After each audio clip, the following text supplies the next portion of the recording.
Have you ever wondered what it means to be human? Well, it turns out that only a tiny percentage of what you and I are made of is in fact human. And we need these non-human bits to survive. But we're doing dreadful things to this hidden majority, and it's damaging our health in ways that we are only just discovering. It is said that we are 10 parts microbe and 1 part human. And that's counting microbial cells as the unit. If we count unique genes, then the difference is a factor of 100. We are only 1% human in terms of unique genes. So you and I are mostly bacteria of some kind. We need each other to stay healthy, and there's now a name for this part of ourselves. The human microbiome is a set of microbial communities that have co-evolved with us and we with them, and have become part of the human landscape. It is an extension of self. They provide to us untold functions that we don't have the means of executing. We're born deficient in our ability to digest certain kinds of foodstuffs. For example, the complex polysaccharides of plants. We can't manage those very well. Our microbes provide us the means of taking advantage. They also help us manage lots of other encounters with the environment. One of the things our microbiome does is give us an internal shield of friendly microbes which protect us against invasion by some of the nasties out there. The good guys try to crowd out the bad ones.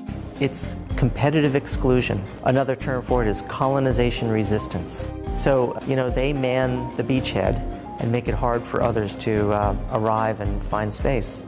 So where are these microbes? Well, while most are in our bowel, they can in fact be anywhere where we're exposed to the outside world. So we have them in our mouth. In the mouth, it's a measly 10 million per gram, but it's only measly because in the colon we're talking about 100,000 times as many per gram. So the microbes in our bowel, for example, help us to recirculate valuable nutrients and in fact assist us to keep our cholesterol down. So we need them and they need us. But we do some terrible things to our microbiome, like assault it with antibiotics. Yeah, unfortunately, for us and for them, everything I'm going to tell you about the untoward effects of antibiotics has to be balanced against the obvious important benefits. But I think for too long we have felt as though you can't do much wrong with an antibiotic, so if in doubt, pull it out. And that clearly is not a good position to be taking. We've been asking volunteers to take an antibiotic even though they didn't really need it. We do it for short periods of time. We watch them before, we watch them after, and we're now doing second exposures a half year later. And the bottom line is, maybe not surprisingly, far more members of the microbial communities of the human body experience a severe impact. They're decimated, many more than we thought. Now, in healthy people who might only have an occasional course of antibiotics, the microbiome seems to recover quite well. That's not so true in people who are sick and weakened. As a side effect of antibiotics, they can become infected with a germ called Clostridium difficile, which causes hundreds of thousands of deaths worldwide.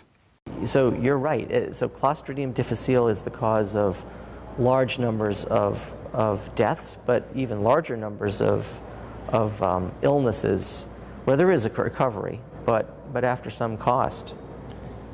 One solution that some people suggest for this devastation to our microbiome is probiotics, substances which put back the friendly bacteria. The evidence on probiotics is still early to interpret, but I would say it's suggestive that there is some potential benefit there. As I said before, these friendly bugs, our microbiome, does a lot more than protect us against nasty infections. They keep our cholesterol down and detoxify poisons. So the question is, if we damage our microbiome with antibiotic overuse, are we causing heart disease and cancer? Short answer is we don't know, because no one has looked for this particular link in the story. We simply don't know. So while in the past we've seen bacteria as the enemy and got excited about how we can kill off disease-causing germs with antibiotics, it's time for a new way of thinking. Remember, we're talking about 99% of what we are.